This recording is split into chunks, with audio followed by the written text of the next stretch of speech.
Hello, 12th, and as all of you know that we have discussed in the previous one video about the order of reaction, units of rate constants, as well as the molecularity of reaction. Now today we are going to study about the integrated rate equation. As beta all of us we know that the concentration dependence of rate, that is called the differential rate equation.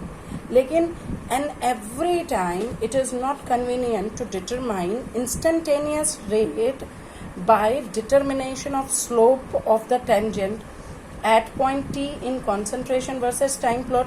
मतलब हम अगर आपको याद हो तो इस वाले plot पे हम कहते थे कि अगर ऐसे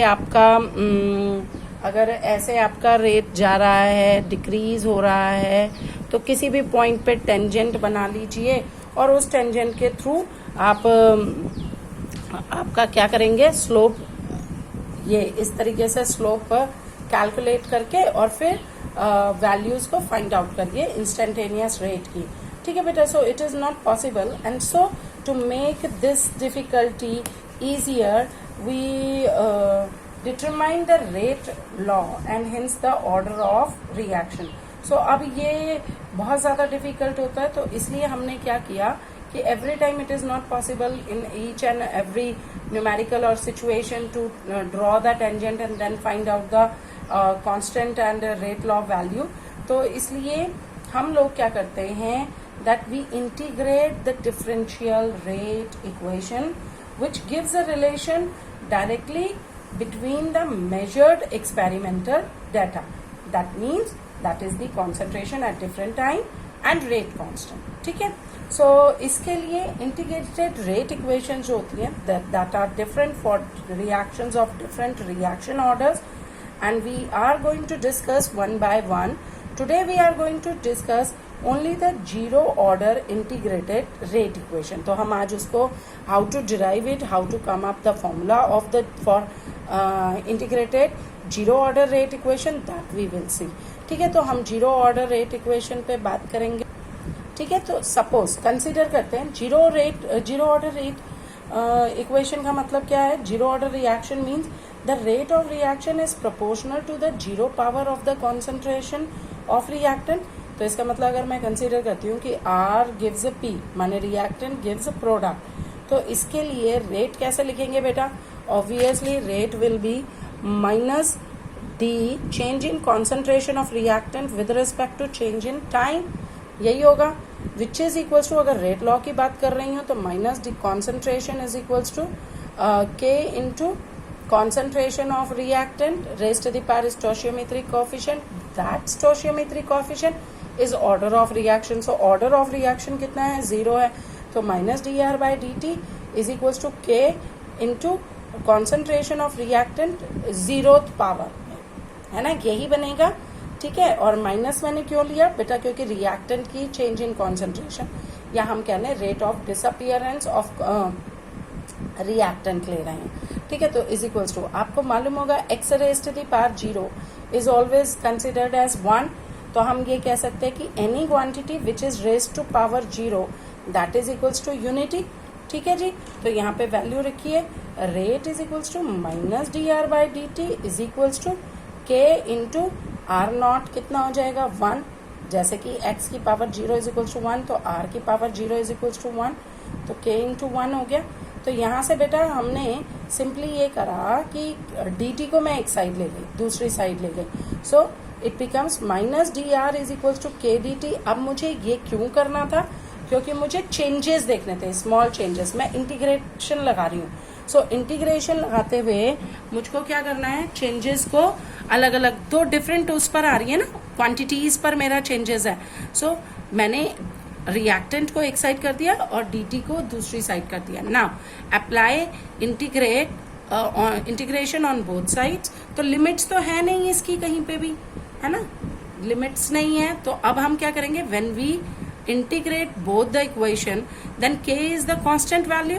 सो माइनस डी आर जो होगा that will be a simply one, क्या हो जाएगा बच्चे आपका, that gives us a value of r, है ना.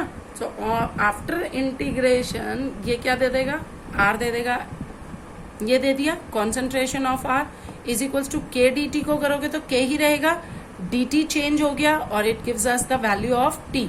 यही है ना, इनको अगर इंटीग्रेट करोगे तो ये वैल्यू आ जाएगी। तो सिमिलरली इसको इंटीग्रेट किया प्लस कांस्टेंट ना, कांस्टेंट यूजुअली हम मैथ्स में अगर या फिजिक्स में लगाते हैं तो स्लोप के लिए तो वो कांस्टेंट सी होता है, but here because it is the constant of integration so instead of that we applied a constant I here. ठीक है, तो हमने कांस्टेंट ऑफ इंटीग्रेशन क्या लिखा है, यहाँ पे आई लिखा है। यहां तक समझ आया है कि r integration after integrating both sides it gives r, minus sign आप के डी टी की तरफ ले गए, d r is equals to minus k d t बन गया, तो ये बन गया इज इक्वल्स टू माइनस के टी प्लस आई। मैं माइनस को भी इधर ले गई क्योंकि मुझे ये y is equal to M X plus C की इक्वेशन की फॉर्म में चाहिए था। ठीक है, तो मैंने ये बनाया r is equals to minus के टी प्लस आई। यहाँ पर क्लियर हो गया बेटा। तो this where i is nothing but it is the integration constant which we apply. ठीक है, so k T plus I हो गया। Now at all of us we know initial timing when t is equals to 0, तो concentration of reactant जो होगी वो R naught होगी, that is the initial constant concentration of reactant। तो R naught is nothing, t is equal to 0 पे initial concentration of reactant is equals to R naught है। so put the value of this into this equation। ठीक है, तो अब यहाँ पे t की वैल्यू भी रख दो और इनिशियल कॉन्सेंट्रेशन को भी अप्लाई करो। तो R जो हो गया when t is equals to 0 तो r is equals to r naught minus k into t is equals to 0 plus I। that means I की वैल्यू मुझे कैलकुलेट करनी थी, तो I is equals to nothing but it is the equals to initial concentration। ये हमारा किसके बराबर बना, इनिशियल कॉन्सेंट्रेशन के बराबर बन गया बेटा। ठीक है, so put the value of I now in this equation. अब हम इसको क्या करा, हमने I को भी हम किसकी वैल्यू में, किसकी टर्म्स में ले आए, कॉन्सेंट्रेशन की टर्म्स में, है ना, किसकी टर्म्स में लाए, कॉन्सेंट्रेशन की टर्म्स में। एक्चुअली I को t इज इक्वल्स टू 0 लेने का मतलब ही ये था कि we can convert the value of I in terms of concentration, otherwise तो ये कांस्टेंट ही रह जाएगा and we are not able to calculate this. ठीक है, सो I को हम R naught बना दिया, तो put value, so after applying R is equals to minus k into t plus I की जगह पे क्या आ गया, आर नॉट। क्लियर है, तो this is the second equation. From here we can say k T को बेटा इधर ले आइए, तो k t is equals to r naught, r को इधर ले आओ तो माइनस आर, तो के की वैल्यू, रेट कांस्टेंट की वैल्यू हमारी क्या आ गई, r naught minus r upon t. यहाँ तक क्लियर हुआ, ये मेरा जीरो ऑर्डर रिएक्शन का रेट कांस्टेंट की वैल्यू है। Now there is no need to find out the value with the help of draw tangent in a graph. You can just put the values of r naught, r and t here and calculate the value of k for zero order reaction. So ये हमारा बच्चे, तो ये हमारी equation हो गई है बच्चे। और अगर मैं अपनी इक्वेशन को, जो कि कौन सी थी, that is if I compare r is equals to minus के टी प्लस आर नॉट, कौन सी equation, r is equals to minus के टी प्लस आर नॉट, इसको मैं अगर करती हूँ y is equals to M X plus C के साथ कंपेयर करती हूँ, तो इन दैट केस मैं बिल्कुल r और t के वर्सेस क्या कर सकते हैं, we plot a graph and in that one case we will see that we get a straight line. हमें कैसी लाइन मिल रही है, straight line. So this graph, इसके अंदर जो स्लोप बनेगा दैट इज इक्वल्स टू के, ये इसके बराबर होगा। ठीक है बेटा, एम एक्स, ठीक, k which is equals to slope, और ये होगा minus slope is equals to, ये k is equals to minus slope, या हम कह दें तो slope is equals to minus k की वैल्यू हो जाएगी। ठीक है, ये माइनस के हमारा क्या बन जाएगा, स्लोप बन जाएगा। सी जो है हमारा, जो कि इंटीग्रेशन कांस्टेंट था, that is equals to r naught है। अगर 100% पे लेकर के चल रहे हैं, जहां पर पूरा रिएक्टेंट प्रेजेंट है, तो C जो होगी उसकी वैल्यू क्या होगी, R0 के बराबर हो जाएगी। ठीक है, तो intercept is equals to R0 और slope is equals to -K। ठीक है, तो यहां से हमें इक्वेशन क्या मिल गई है, आपका फॉर्मूला कि K क्या चीज है, R0 -R अपॉन T। ठीक है, ये वैल्यू आ गई आपकी। फाइन बेटा, so this is the graph for zero order reaction, और K जहां पर की माइनस स्लोप है या slope is equals to -K है। जीरो ऑर्डर रिएक्शंस जनरली जो होती हैं अनकॉमन होती है, लेकिन ये अंडर स्पेशल कंडीशंस एग्जिस्ट करती हैं, जैसे कि कुछ एंजाइम कैटालाइज्ड रिएक्शंस हैं या the reactions which occur on the metal surfaces, they are the examples of zero order reactions. For example, the decomposition of ammonia on a hot platinum surface is a zero order reaction.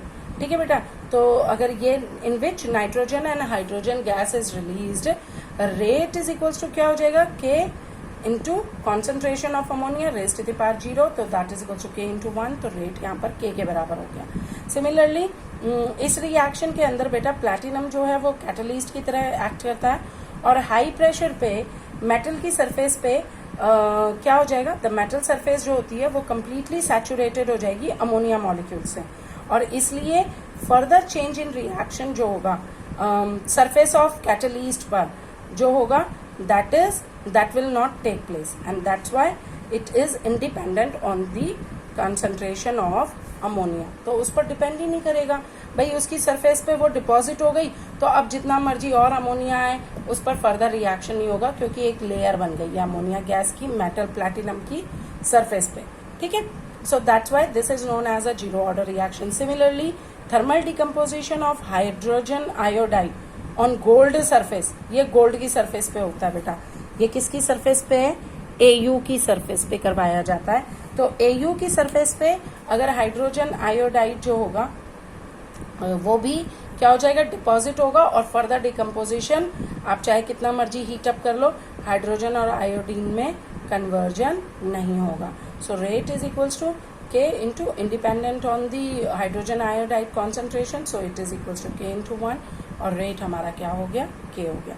So today we studied about the what integrated zero order reaction, उनको integrate कैसे करते हैं वो हमने देखा, और इसके examples क्या हैं वो हमने देखा, and why there is need to convert the differential rate equation into the integrated rate equation, that also we studied. So just go through this topic and do the practice of integrated rate equation in your chemistry register. Thank you.